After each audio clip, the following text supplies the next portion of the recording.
Europe 1 Soir. 19h, 21h, Pierre de Villeneuve. Avec Jean-Michel Salvatore. Bonsoir Jean-Michel. Bonsoir Pierre. Bonsoir Sébastien Ligné. Bonsoir chef Pierre. du service de politique de Valeurs Actuelles. Nous accueillons Jérôme Durand. Bonsoir. Bonsoir à vous. Merci d'être avec nous. Vous êtes président-directeur général de Canard du Chêne, la marque de champagne qui résonne bien sûr dans tous les esprits.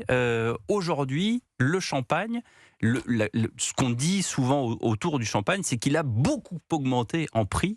Qu'est-ce qui se passe sur ces prix du champagne, Jérôme Durand? Et il se passe ce qui s'est passé post-Covid à travers un certain nombre de catégories de luxe, à savoir de l'inflation, de la déstabilisation économique, des coûts de production qui ont augmenté considérablement, et tous ces coûts de production reportés dans le prix de production. Quand ils se retrouvent au bout du monde, avec les marges des distributeurs, des importateurs, il y a un effet démultiplicateur qui fait qu'à l'arrivée, on se retrouve effectivement avec une sensibilité au prix qui est assez importante, et donc il y a cette perception de hausse de coûts qui est répercutée sur les marchés, mais qui est obligatoire si on veut avoir des entreprises profitables, même en Champagne. Alors, entreprise profitable, très bien, entreprise qui fait profiter aussi, puisqu'on est bien sûr dans la période, je ne sais pas si c'est la période la plus importante de l'année d'ailleurs. Si, Noël, jour de l'an, c'est le moment des célébrations, le moment des retrouvailles en famille, le moment enfin où on se pose et on a droit à une certaine indulgence, et je crois que le champagne est une réponse tout à fait adaptée à l'atmosphère du moment. Bien, donc ça veut dire que vous allez en vendre plus que dans l'année ou dans d'autres moments de l'année, mais est-ce que ça veut dire qu'on fait un effort particulier? Alors j'imagine bien sûr qu'il y a le packaging, le marketing, la pub, etc. Mais est-ce qu'on lance de nouveaux produits par exemple? Oui, c'est un très bon point. Chez Canard du Chêne, par exemple, on a 2 séries limitées en cette fin d'année. Une première avec un collectif d'artistes pour mettre en avant des valeurs d'enthousiasme et de joie qui sont propres à la maison, et donc avec un espèce de furoshiki qui est un pliage japonais et qui vient, animer la maison. Et puis on a un deuxième élément un peu plus contemporain avec une collaboration avec une liqueur qui s'appelle Saint-Germain. Et donc, c'est le fameux Spritz Saint-Germain. Exactement. Voilà, à consommer avec modération, parce que sinon je vais me faire engueuler. Voilà. Jean-Michel Salvatore, amateur de champagne. Oui, moi j'ai une question toute bête à vous poser, c'est d'où vient votre nom, Canard du Chêne? Pourquoi Canard du Chêne? C'est une très bonne question. Léonie Duchesne, vigneronne, Victor Canard, tonnelier, tombe amoureux à Lude en 1859. À Lude. Et associent leur savoir-faire et accolent leur nom de manière égalitaire et créent la maison Canard du Chêne. Donc voilà. C'est déjà un synonyme de parité à l'époque. Exactement. À une époque donc, où il n'y avait pas de parité. C'est un très bon point de modernité, je dirais. Et effectivement, c'est très contemporain de voir ça aujourd'hui, ça plaît beaucoup. Avec une trajectoire pour Canard du Chêne qui n'a pas toujours été très linéaire. Alors la trajectoire, elle est surtout un rapport avec la France, puisque c'est une marque qui est particulièrement importante en France. Et ce qui m'a frappé, moi je dirige cette maison depuis 3 ans, c'est qu'elle est véritablement dans le cœur des Français, et de génération en génération. À chaque fois que je rencontre quelqu'un, il me dit « Ah mais moi Canard du Chêne, ça me rappelle mon grand-père, ma grand-mère, mon diplôme, mon mariage ». Et donc il y a un lien très très fort avec toute la population qui fait qu'aujourd'hui, on bénéficie de cette espèce de nostalgie, que j'appelle moi la newstalgie. Et donc, c'est une espèce de nostalgie revisitée sur des temps passés qui étaient bien heureux, disons. Nostalgie de Monsieur Ligné. Ah oui, difficile d'avoir nostalgie quand on a 26 ans. Nostalgie de... je ne sais pas. Bah si, vous avez la nostalgie, je sais pas moi, des années Pompidou, De Gaulle. Comme vous êtes chef du service politique, Les fameuses années Pompidou. Celles qu'on aurait tous aimé vivre. Bref, Jean-Michel, il s'en souvient. Mais... Non, parce que c'est vrai que le champagne, c'est aussi, au-delà d'être un produit, c'est un emblème de la France, et c'est une vitrine de la France à l'international. Est-ce que le champagne se vend bien à l'international? Est-ce que les étrangers consomment autant de champagne que nous? Alors, ils en consomment, oui, désormais plus que les Français, mais la France reste à environ 40% des ventes, et donc 60% sont... Mais alors, attendez, il y a 190 pays dans le monde, donc qui en consomme plus que les Français? Alors, aucun, cumulativement, ils en consomment plus. Le premier marché, à l'export, c'est 10%, c'est les États-Unis. Toujours. Le deuxième, c'est toujours malgré les taxes.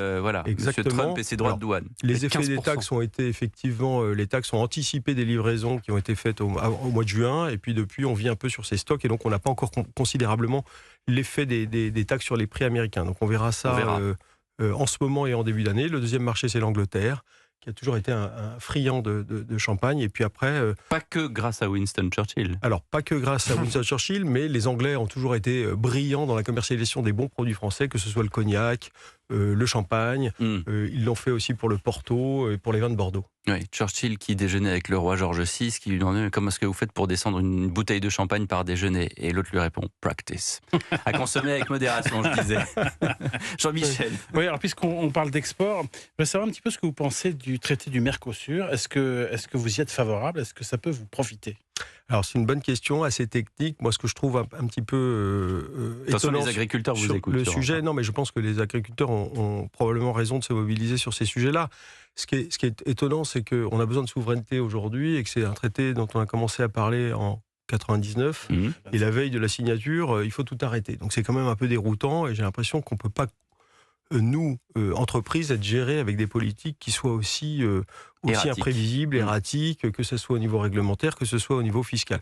Après, sur notre région, je pense que, moi, d'après ce que j'ai lu, c'est que collectivement, globalement, au niveau français, c'était plutôt bénéfique. Mais s'il y a des biais, il faut les traiter avec un petit peu de hauteur et pas la veille pour le lendemain. Donc ça, c'est effectivement des situations qui sont un peu étonnantes. Voilà. Et alors du coup, aujourd'hui, il y a deux solutions. Soit on signe, et dans ce cas-là, on se dit qu'on fait une partition, c'est-à-dire qu'il y a des filières, dont la vôtre, la filière viticole, qui va sans doute être gagnante, et puis d'autres qui vont être perdantes, les volailles, les éleveurs, etc. Et puis, il y a l'autre solution, c'est de ne pas signer en se disant on se doit d'avoir une homogénéité dans l'agriculture parce que les filières, toutes sont importantes. Et quand on regarde le paysage français, quand on se remémore, on parlait de la France d'avant, les photos de Raymond Depardon, on voudrait que les agriculteurs n'aient pas changé depuis les années 50, ce qui n'est pas exactement pareil aujourd'hui.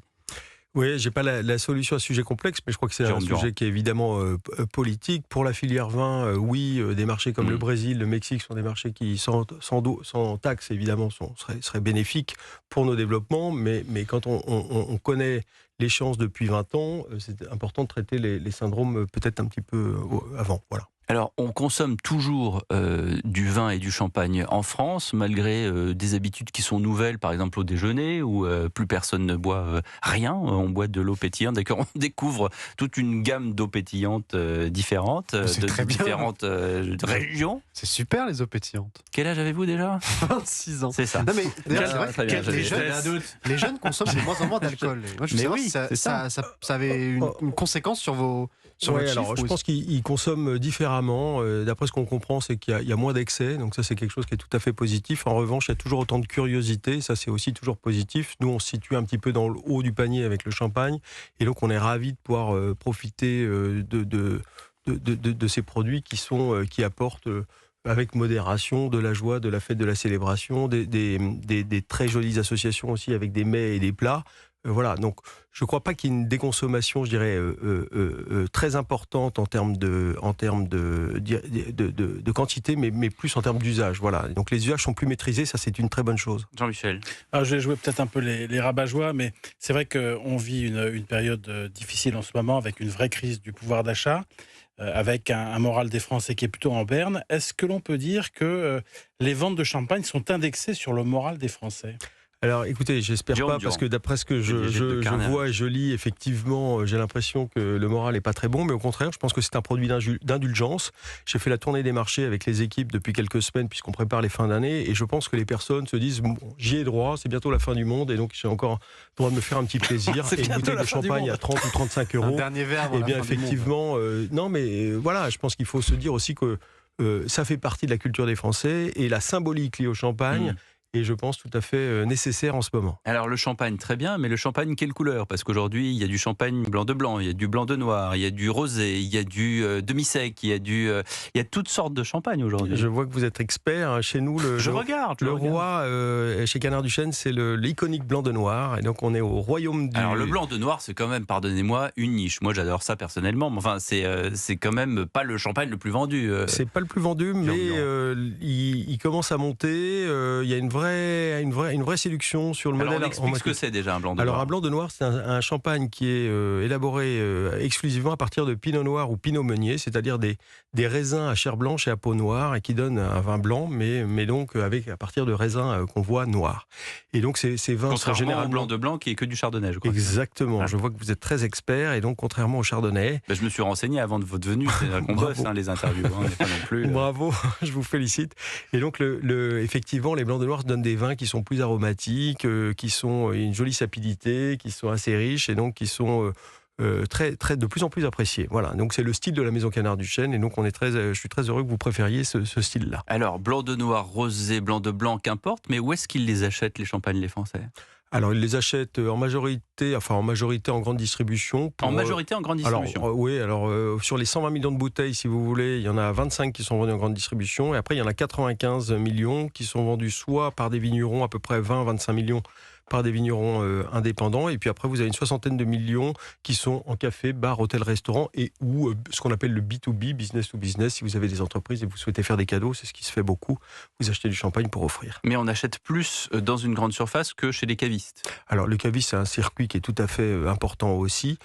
Qualitativement et quantitativement, je n'ai pas les chiffres consolidés, mais je pense que c'est encore un petit peu en deçà de la grande distribution, qui est un vrai driver pour les acteurs de la Champagne. Quelle est la concurrence du Cava et du Prosecco, par exemple ? Nos voisins, alors respectivement espagnols, plutôt j'allais dire catalans et italiens. Alors, il y a une effervescence, c'est le cas de le dire, au niveau mondial sur les vins blancs. Exactement. On reviendra en deuxième semaine.